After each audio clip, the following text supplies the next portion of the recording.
Listen, Club America showed their quality. They were, because they have club quality all over the field. They do, but they didn't take advantage of some of the good opportunities they had. And credit to the Rapids, obviously, which is what this is all about anyway. But again, the Rapids' belief that they could go in there and do what they had to do to win. They did it together, and you could see what it meant after the game. They also, how often do you see all the coaches go, the trainers go, and celebrate the PK shootout right there in the penalty area was, I had goosebumps. I wish I was there. You're like, let me go through the screen now. Yeah, exactly. I was a fan, but now I want to be on the team again. It's just, it was a special night, and I'll echo what Mike said. This is top 5, top 3, maybe even the second it's up there, biggest night ever in Rapids history, and and it's just the quarterfinals. Like I know I don't want to get ahead of ourselves here, but there's still work to do, but you have to celebrate this. And that paired with the fact that we've beaten 4 Liga MX teams in a row. Has that somebody go back in the history? So we have yet to verify that on our end, but not that I can recall in my history of watching MLS CCL when it was called CCL CCC in this current iteration or this upcoming iteration, like that anybody's done that.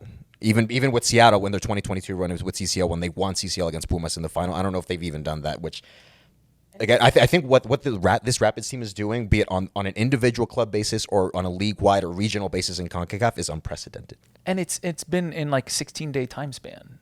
Yeah, it's not. Yeah, how fit do you have to be able to do that? Clearly, these fitter than any of us. Yeah. So, I think we just need to be able to take a moment because.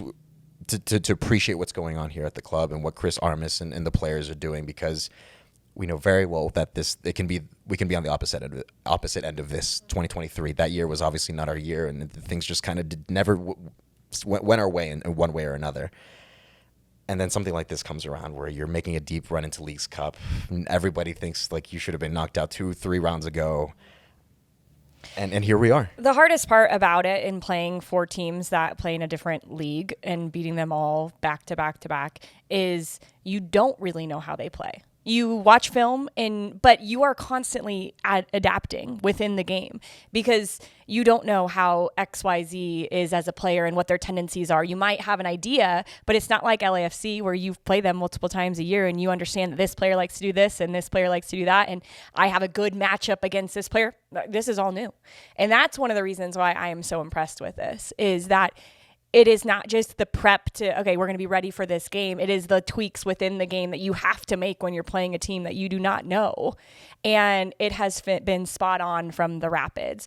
And when you're in a tournament, we know this with MLS Cup, when you're in a tournament, you have to find a way to advance. And this team knew that this was going to be a little bit more of a defensive performance, and they were going to find their way on counterattacks in certain situations, which they had opportunities to score. But it was going to be a team performance, and they found a way to win.